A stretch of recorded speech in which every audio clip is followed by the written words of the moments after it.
Every woman already knows what you want. The question is, do you know how to make her want to give it to you? That is the point that separates men who beg from those who command. Most enter a conversation with women trying to ask, trying to explain, trying to convince with logic and good arguments why she should give attention, affection, or whatever it may be. And that makes them predictable, emotionally cheap. Men who ask are forgettable men.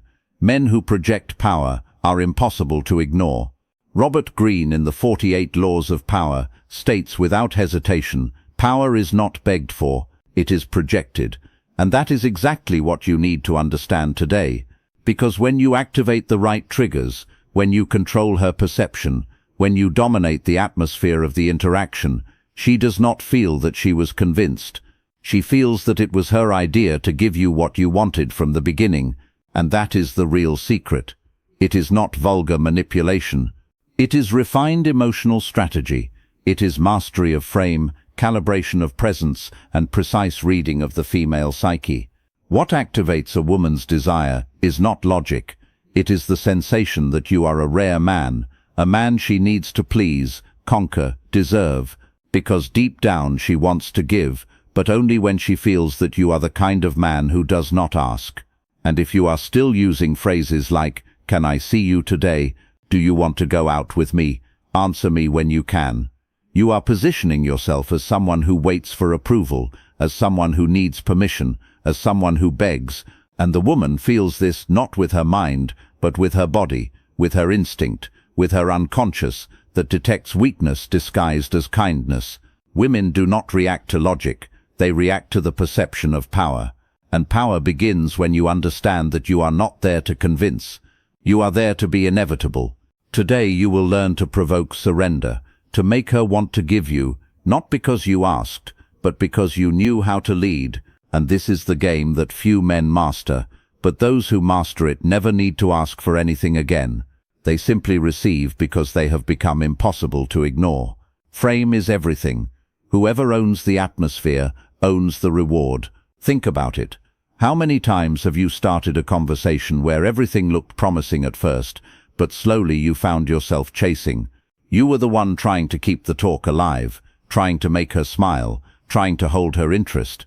That is not just a small slip. That is the very moment you lost the frame. And when you lose the frame, you lose the entire game. The frame is not about clever words or endless effort. It is the invisible structure that decides who leads and who follows. It sets the rhythm, the mood, and even the value of what is exchanged. If she holds the frame, you will notice yourself reacting, bending, adjusting, reshaping yourself to fit her world. And the more you adjust, the less power you hold. But when the frame is yours, everything changes. She starts to adjust to you. She watches your silence. She notices your timing. She listens to your tone. You become the center of gravity, and suddenly it is her who wonders, am I good enough for him? Machiavelli wrote that true power is never declared. It is felt. A ruler does not beg his subjects to respect him. His presence alone demands it. In the same way, a man with a solid frame does not announce it. He simply lives it. His posture, his calmness, his refusal to chase, that is what speaks. And here lies the paradox. When you control the frame, she begins to chase you without realizing it. She feels your attention could vanish at any moment, and that possibility pushes her to prove herself, to give, to please. She starts working for the validation you never asked for. The dominant frame is not loud. It is silent. It shows in posture, the way you sit, the way you stand, the way you move without hurry. It is body language that radiates value without you having to prove anything. It is in your voice, the tone of someone who doesn't need to beg, who speaks with calm conviction, who never rushes to fill the silence. It is in your eyes, not eyes that plead, but eyes that observe, that watch more than they try to persuade. A man with a strong frame looks as though he already has everything under control. He doesn't chase approval because he doesn't need it. And this is exactly where most men fail. They try to win a woman with words, with promises, with endless attempts to impress. But she is not listening to the words. She's feeling the energy behind them. She's testing your structure, waiting to see if you can hold it or if you will collapse at the first emotional push. That is why you never ask directly. You hint, you suggest, you allow her to step into your world instead of begging to enter hers. Notice the difference. I want to see you today. Needy, seeking approval. I'll be passing by this place. If you want, show up. Calm, commanding presence. One begs, the other leads, and in her body, she feels the difference instantly. Do you want to know if you truly hold the dominant frame, or if she is the one guiding you? The test is simple.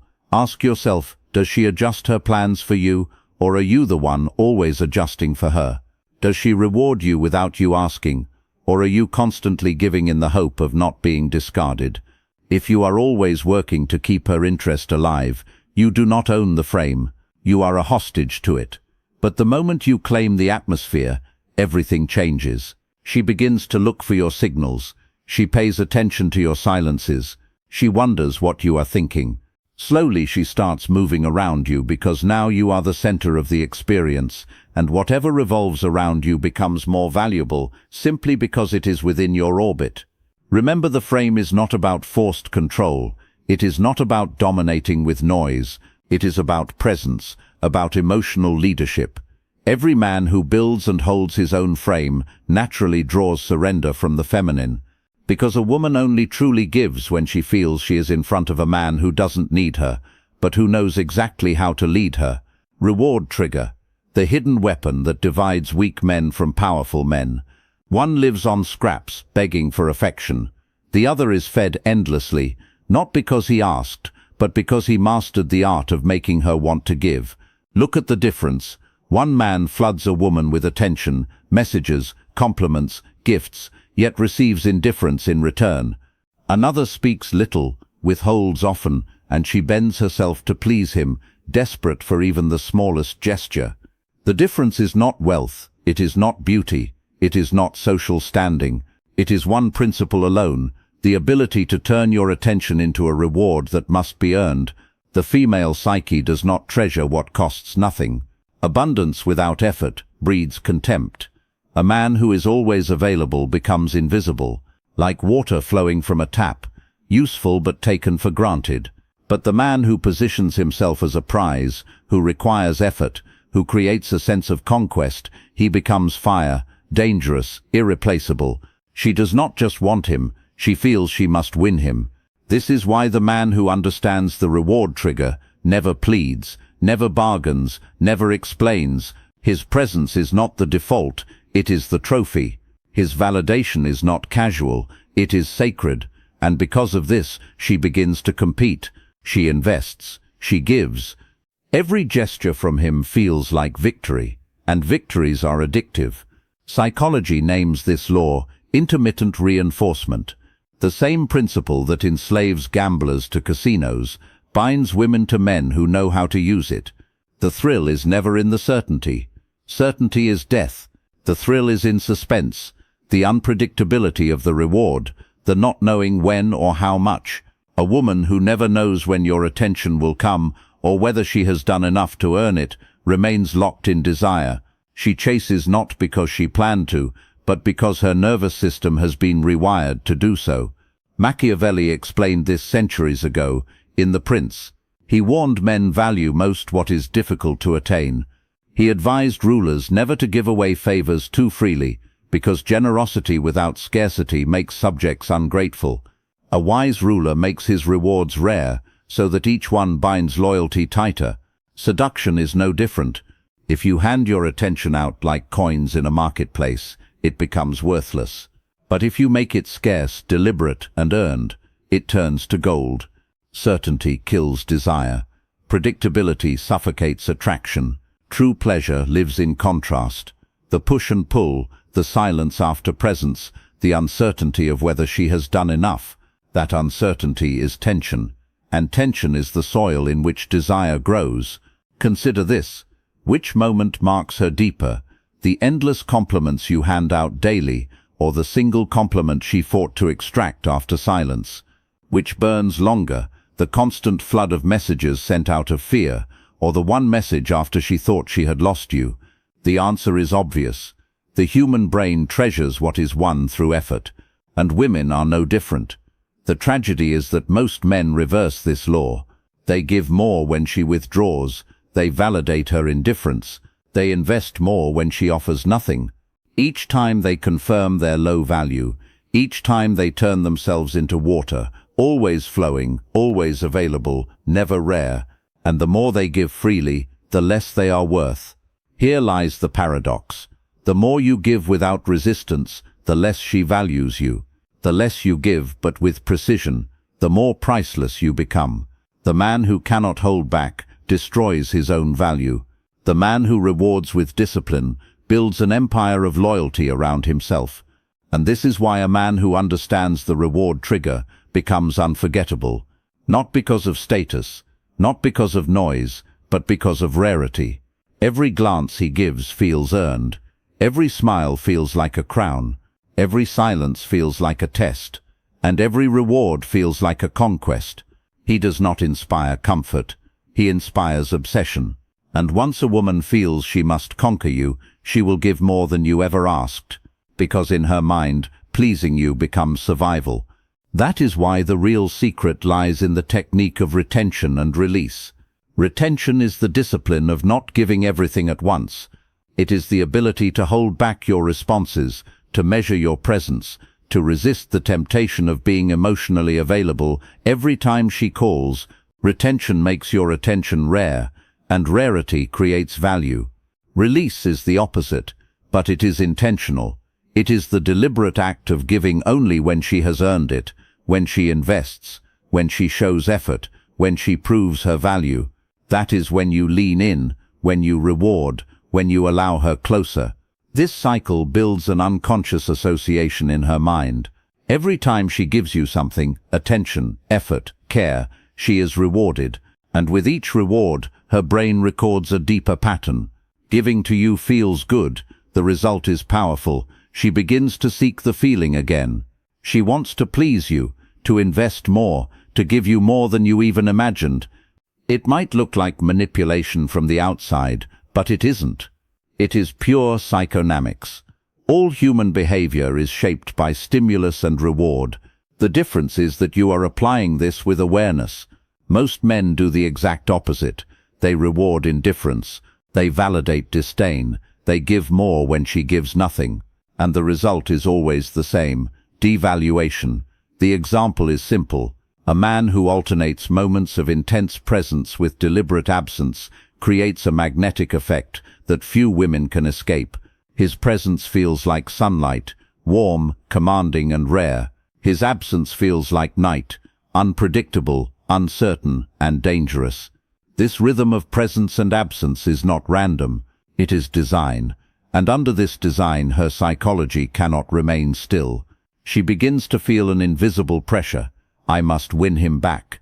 I must do more. I must prove myself before his attention drifts away. Every small effort she makes becomes part of the investment. Every gesture, every attempt to reconnect, every move to gain his notice turns into a form of submission. And when he finally rewards her, a glance, a smile, a single act of recognition, her brain attaches pleasure to the act of giving. This is not conscious, this is instinct. It is a chemical bond, a loop of desire reinforced again and again. But understand this: retention is not cruelty. It is not cold silence. It is mastery. Most men either suffocate a woman with constant attention until it loses all value, or they disappear completely, creating only distance and bitterness. Both extremes destroy attraction. The power lies in calibration, in the precise control of tension and release.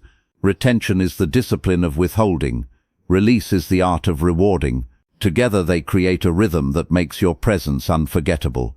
Because what is rare is always remembered, and what is common is always forgotten.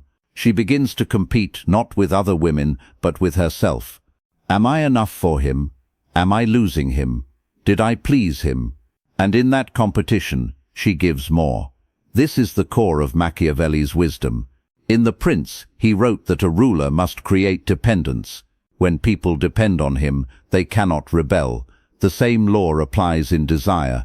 When your rhythm and your frame make her dependent on your approval, she cannot afford to lose you. She works harder, invests deeper, and gives more, not because you asked, but because she fears losing access to what is rare. The man who understands this never again falls into reactive mode.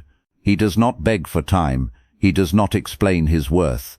He does not lower his standards in hope of acceptance. He leads, he provokes with silence, he rewards with precision. He creates an atmosphere where her only path to certainty is through pleasing him. And this is where the game flips. Most men enter a woman's presence as if they owe her something, her beauty, her time, her attention. They act as though they are standing before a queen, waiting for judgment, offering proof of their value. That is the greatest mistake a man can make, because the moment you believe you are in debt, you place yourself beneath her. Women feel this instantly. They don't need words. They sense the vibration of a man who waits to be chosen instead of choosing. And once she knows you are in that position, the power is gone. The frame is hers. And if the frame is hers, you have already lost. Every interaction between man and woman is not small talk. It is a silent negotiation of value, dance of perception where one leads and the other follows. And in that dance, one law never changes. The man who asks loses. The man who chooses commands. When you communicate without saying a word, that you have options, that you are whole with or without her, something ancient awakens inside her. It is not reason, it is instinct. The female unconscious reacts the way it has for centuries, with competition. The moment she feels she must conquer you, desire intensifies. The moment she feels she already owns you, attraction fades. This is the foundation of the abundance mindset. It is not arrogance, it is posture. It is the calm certainty of a man who does not beg for company, who evaluates rather than submits. He is not seeking to be accepted into her world. He is measuring whether she is worthy to step into his. And that single inversion changes everything. Suddenly she sees him not as another man to be chosen, but as the prize she risks losing. That is why your language matters. The weak man asks, "Do you want to go out with me?" The man of power states, "I'll be in this place. If you want, meet me there." Do you see the difference? One positions himself as a petitioner. The other stands as a sovereign. One waits for approval. The other offers an opportunity. And the female body, more than her mind, reacts to that shift immediately. Train this posture until it becomes natural. Speak less. Observe more. Value silence more than words. Move as if every step protects an empire. Because in truth, your time, your focus, and your energy are an empire. And only a woman who understands that will fight to earn her place within it. The result, you no longer justify yourself to be accepted. You no longer hope for attention. Instead, you are desired precisely because you are inaccessible. A man who chooses leads, and the man who leads never needs to beg. He simply receives. As Mystery, one of the great strategists of seduction, once said, "The secret is not to show yourself as available, but to show yourself as too valuable to be ignored." That is not a trick. It is a principle. It is the essence of power itself. True strength is not effort, but position. Not convincing, but provoking. Not chasing, but awakening. When you master the cycle of attraction, curiosity, challenge, reward, you create something close to enchantment. She observes you from a distance. She feels the challenge in your silence, in your detachment. And when she finally receives a reward, a glance, a word, a moment, her pleasure deepens into loyalty. This is why true feminine surrender never comes from requests. It comes from perception, from scarcity, from calibrated presence. She gives because she fears losing you. She invests because she knows you are not replaceable. She competes because she feels access to you is rare, and rarity is the one thing human nature cannot resist. A man who asks is always proving himself. A man who commands through presence never has to. He makes her feel that if she does not invest, she will lose something unique, something other women will never touch, and that something is him in his rarest, most selective, most strategic form. This is the secret hidden in female behavior. She gives more when she stands before a man she could lose, a man who does not react, but who chooses with clarity, a man who carries himself like a sovereign, not a supplicant. So ask yourself, do you want to be the man who begs for crumbs of attention, or the man she cannot afford to lose? This choice is present in every phrase you speak, every silence you hold, every moment you decide to lead as someone on a mission, not someone in need. Remember this, you are not here to ask for space, you are here to occupy space, to dominate the atmosphere so completely that you become impossible to ignore. And when you do, she does not just give, she finds pleasure in giving, because she knows that if she doesn't, she risks losing something irreplaceable. This is the new era of masculine seduction, the end of begging, the beginning of mastery, the age of the man who provokes surrender and receives, not because he asked, but because he became non-negotiable, unmistakable, unforgettable.